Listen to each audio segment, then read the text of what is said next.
जिज्ञासु मित्रों, बहुत बहुत अभिनंदन है आपका दिव्य सृजन स्पिरिचुअल में। प्रत्येक दिवस की भांति आज भी 9 बजे लाइव चर्चा का यह कार्यक्रम शुरू हुआ है। सभी लाभ उठाएं। और विषय चल रहा है विवेक चूड़ामणि पर, आपको विदित है पहले से। तो जो विषय है, ब्रह्म और आत्मा के एकत्व बोध के बिना मुक्ति सिद्ध नहीं होती। मुक्ति सिद्ध नहीं होती। आदि गुरु शंकराचार्य कहते हैं कि ब्रह्म और आत्मा का एकत्व बोध, मतलब कि यह संशय दूर हो जाए कि ब्रह्म और आत्मा अलग-अलग है। इस संशय को हमेशा के लिए दूर कर लीजिए, खत्म कर लीजिए। और इसी विषय पर, यद्यपि हमने कल भी कुछ चर्चा इस विषय पर सुनी, विवेक चूड़ामणि के विषय पर, जिसमें कि आत्मघाती कौन है, मूढ़ आत्मा कौन, ये सब बताया गया। दुर्लभ क्या है, ये बताया गया कि मनुष्य जीवन दुर्लभ है। दुर्लभम त्रयमेवे देवानुग्रह हेतुकम मुमुक्षुत्वम मनुष्यत्वम मुमुक्षुत्वम महापुरुष संश्रय, कि यह अत्यंत दुर्लभ वस्तु है। और जिसने मनुष्य जीवन को प्राप्त कर कर किसी तरह का ऐसा प्रयास नहीं किया जिससे कि उसका कल्याण हो, उसे आत्मघाती कहा, उसे मूढ़ कहा। लब्ध्वा कथंचन जन्म दुर्लभम तत्रापि पुंस्तवा श्रुति पारदर्शनम यह स्वात्म मुक्तो न यतेत मूढ़धि सेहात्मा स्वयं विनिहंत्य सदग्रहत। किसी प्रकार इस दुर्लभ मनुष्य जन्म को पाकर, और उसमें भी जिसमें श्रुति का सिद्धांत न ज्ञान ना हो और हो गया हो, पुरुषत्व को पाकर भी जो मूढ़ बुद्धि अपने आत्मा की मुक्ति के लिए प्रयत्न नहीं करता, वह मुक्ति के लिए, यहाँ आत्मा की मुक्ति टीका में लिख दिया गया, मतलब अपनी मुक्ति, स्वात्म मुक्तौ न यतेत मूढ़धि, ये कहा गया, स्वात्म मुक्त। तो जो कोई प्रयास नहीं करता है मुमुक्षुता के क्षेत्र में, मोक्ष के क्षेत्र में, वह निश्चय ही आत्मघाती है। यहां तक कि कुछ ऐसे भी लोग हैं जो श्रुतियों का ज्ञान तो प्राप्त कर लेंगे, लेकिन आत्म कल्याण हेतु कोई प्रयास, जरा सा भी कोई प्रयास नहीं कर रहे, तो वो आत्मघाती हैं। यह भी कहा कि इतः को नवस्ति मूढ़ात्मा यस्तु स्वार्थे प्रमादति दुर्लभम मानुषम देहम प्राप्य तत्रापि पौरुषम। दुर्लभ मनुष्य देह, और उसमें भी पुरुषत्व को पाकर जो स्वार्थ में ही जीवन बिता रहा है, स्वार्थ कहने का मतलब देहाभिमान में, स्वार्थे प्रमादति, और प्रमाद में लिप्त है।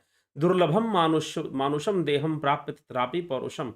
भला वह उससे अधिक मूढ़ आत्मा कौन होगा, उससे बड़ा मूढ़ व्यक्ति कौन होगा, जो इस मनुष्य देह को प्राप्त कर भी ध्यान नहीं दे रहा है।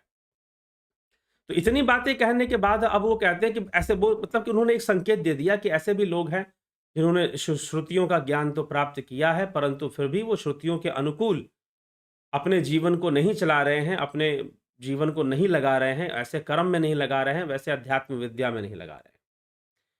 तो उनके लिए ही और आगे बढ़ाते हुए आदि गुरु शंकराचार्य कहते हैं, वदंतु शास्त्राणि यजंतु देवान कुर्वन्तु कर्माणि भजन्तु देवता आत्मैक्य बोधेन विना विमुक्तिर न सिद्ध्यति ब्रह्म शतांतरे अपि। ठीक, इसका अर्थ क्या है? भले ही कोई वदंतु शास्त्राणि, शास्त्रों की बहुत अच्छी व्याख्या कर ले, देवताओं का बहुत यजन पूजन कर ले, नाना शुभ कर्म कर ले, बहुत सारे पुण्य कर्म, कहते हैं ना कि हम तो पुण्य कर्म करेंगे, दान करेंगे, लोगों की सहायता करेंगे, बहुत अच्छी बात है, करिए। अथवा देवताओं को भेजे, शुभ कर्म करे और देवताओं को उसका फल भी भेजे। तथापि जब तक ब्रह्म और आत्मा की एकत्व बोध आपको नहीं हुआ, तब तक 100 ब्रह्माओं के बीत जाने पर, 100 युग नहीं, 100 कल्प नहीं, 100 ब्रह्माओं के बीत जाने पर, ठीक, 4 युगों से एक कल्प बनता है, और ब्रह्मा की रात्रि और दिन माना जाता है उसमें। तो 100 ब्रह्माओं के बीत जाने पर, अर्थात 100 कल्पों में भी मुक्ति सिद्ध नहीं हो सकती, मुक्ति नहीं मिल सकती। अगर 100 कल्प भी बीत गए तो मुक्ति नहीं हो सकती, क्योंकि अभी तक आपने ब्रह्म और आत्मा का एकत्व बोध प्राप्त नहीं किया।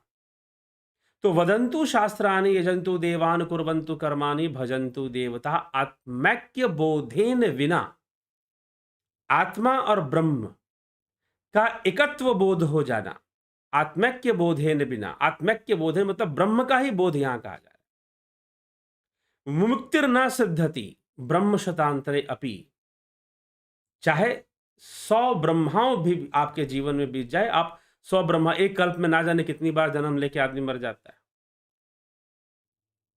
ठीक है? एक युग में ही कितनी बार वो जन्म ले लेता है,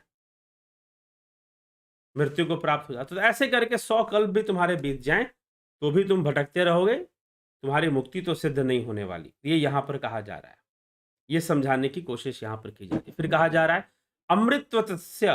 अमृतत्वस्य नाशास्ति वित्ते नित्येव हे श्रुति ब्रवीति कर्मणो मुक्तिर हेतुत्वम स्फुटम यतः। अर्थात धन से कभी अमृत वर्षा नहीं होती, धन से कभी अमृत वर्षा संभव नहीं है, ठीक है?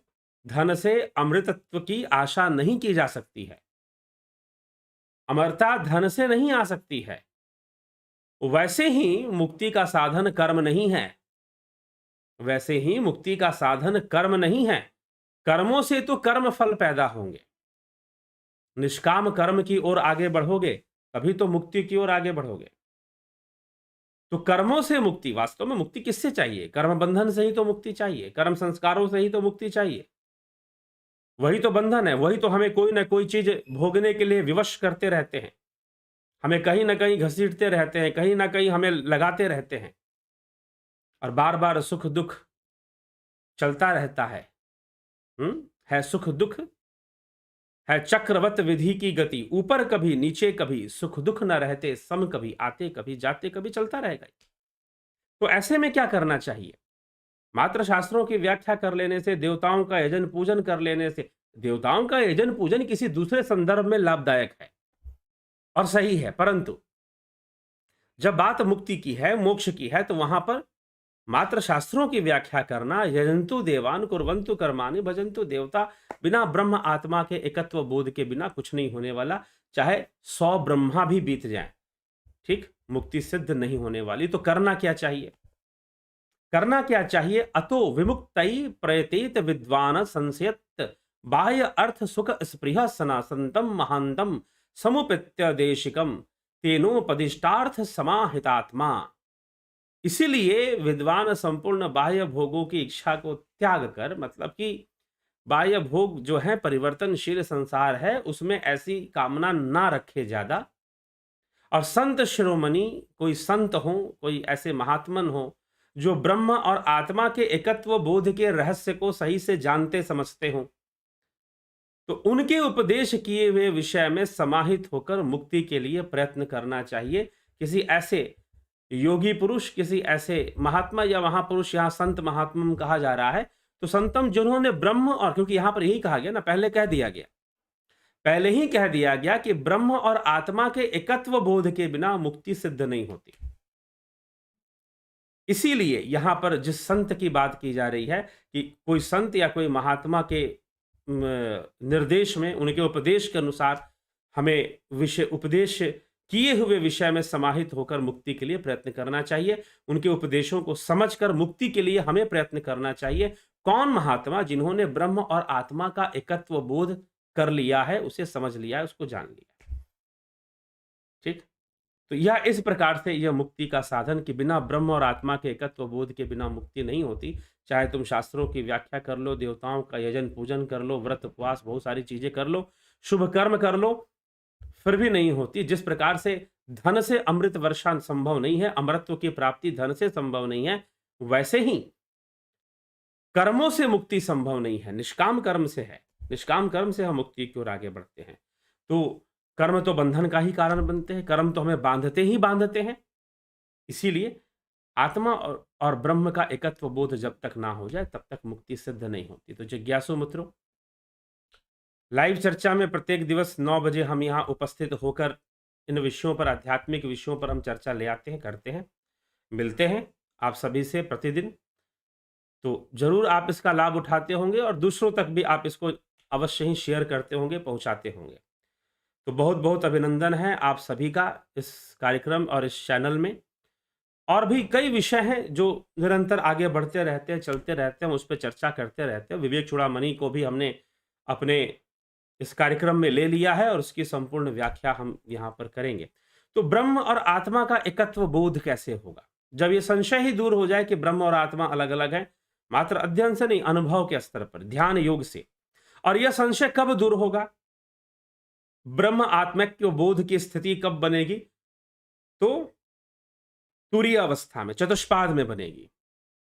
आदि गुरु शंकराचार्य ने तुरीय अवस्था में ब्रह्म और आत्मा की एकत्व बोध की बात मानी है। तो इसीलिए मांडुक्य उपनिषद से भी ऐसी व्याख्या और मांडुक्य कारिका से भी ऐसी व्याख्या मिलती है।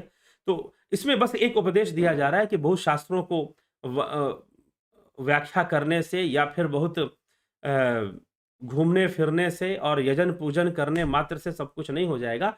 आपको ऐसे स्पष्टवादी किसी योगी के उपदेश को भी ग्रहण करना चाहिए जो आपको सही तरीके से समझा दे, जो शास्त्रों के ज्ञाता होने के साथ अनुभव ज्ञाता हो, अनुभवी हो, जानता हो कि भाई ये चीज ऐसे है। नहीं तो फिर बड़ी बड़ी बातों के नाम पर हमें मिलती बहुत छोटी चीजें हैं। कई बार बड़ी बातें, ब्रह्म ज्ञान और पता नहीं क्या क्या बड़ी बड़ी बातें तो होती हैं, लेकिन मिलती लोगों को बहुत छोटी चीजें हैं। लेकिन वो मान के चल लेते हैं कि वो छोटा ही बड़ा है। यहां पर बहुत बड़ी दिक्कत आ जाती है, बहुत बड़ी समस्या आ जाती है, क्योंकि उसने छोटे को ही बहुत बड़ा मान के बैठा हुआ है। उसने तारे को ही सूरज मान लिया है। ठीक, तो इस तरह की समस्या आनी शुरू हो जाती है। तो ये हमें इससे बचना चाहिए और कोई ऐसा जो जानकार है उसके शरण में जाना चाहिए। आदि गुरु शंकराचार्य कहते हैं संतम महांतम, जो कि आत्मा ब्रह्म के एकत्व बोध को समझने वाले, बताने वाले, उनका उपदेश सुनकर ध्यान योग के मार्ग पर चलना चाहिए। ध्यान योग का यह ऑनलाइन कोर्स चैनल पर चलता रहता है, आप उसका जरूर लाभ उठाएं। 11 तारीख से चल रहा है। ज्वाइन करना चाहते हैं, संपर्क कर इसको ज्वाइन कर लें। यही हमें ब्रह्म और आत्मा के एकत्व बोध तक ले जाता है। ध्यान योग से ही हम वहां पहुंच पाते हैं। तो इसी के साथ आज विराम देते हैं और कल फिर 9 बजे आपसे मिलेंगे चर्चा में। बहुत बहुत आभार।